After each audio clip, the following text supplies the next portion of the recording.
नमस्कार. आज आपल्याला मूग डाळ आणि रवा याच्यापासून एक मस्त अशी रेसिपी बनवायची.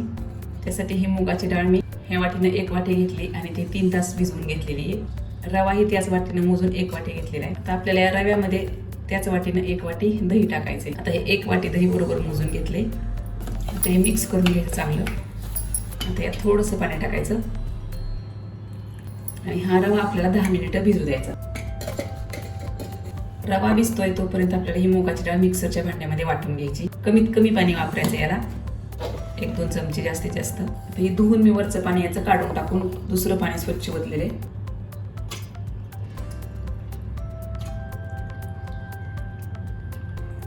अगदी 1 चमचा पाणी टाकायचं फक्त.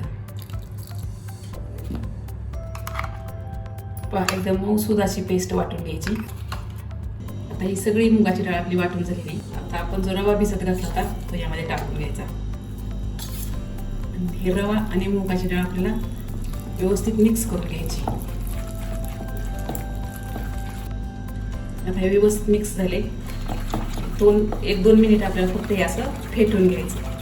आता 2 मिनिट फेटल्यामुळं हे मस्त असं बॅटर आपलं हलकं झालेलं आहे. त्यामध्ये आपल्याला एक किसलेलं गाजर टाकायचं. थोडी काकडी घेतली ती मी, पण काकडी अगोदर खाऊन टेस्ट करून मग किसून टाका. मी ते थोडीशी भिजलेली डाळ ठेवली होती ती टाकायची. यामध्ये 2 चमचे थोडी जिरा पावडर टाकायची, मिरची पावडर, चवीनुसार मीठ, थोडी कोथिंबीर. आता हे चांगलं आपल्याला सगळ्या भाज्या यामध्ये मिक्स करून घ्यायच्या. हे रवा भिजत घातलेलं भांडं आहे, त्यामध्येच आपल्याला जेवढं पीठ वाफवून घ्यायचंय तेवढंच पीठ यामध्ये काढून घ्यायचं बाजूला, कारण आपल्याला यामध्ये इनो टाकायचं आहे. आता या ताटामध्ये आपल्याला हे वाफवून घ्यायचंय. त्याला अगोदर थोडंसं तेल लावून घ्यायचं, थोडेसे तेल टाकून घ्यायचे. आता 1/2 चमचा इनो टाकायचा.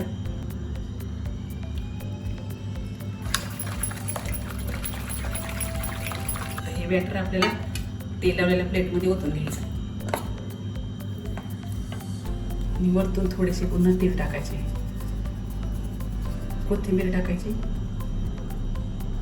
आता हे पीठ आपल्याला वाफवून घ्यायचं. पाणी उकळलेले. आता हे आपल्याला 15 मिनिटं वाफवून घ्यायचं.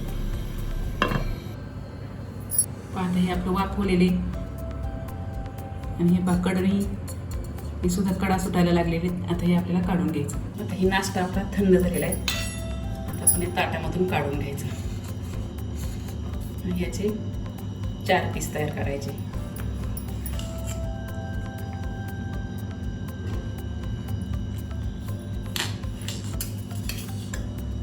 हे असे बाजूला काढून घ्यायचे आणि हे तव्यावरती आपल्याला थोडंसं तेल टाकून भाजून घ्यायचे. तव्यावरती थोडंसं तेल टाकून घ्यायचं, थोडीशी मोहरी तडतडली की आपल्याला हे 4 पीस त्याच्यावरती भाजून घ्यायचे.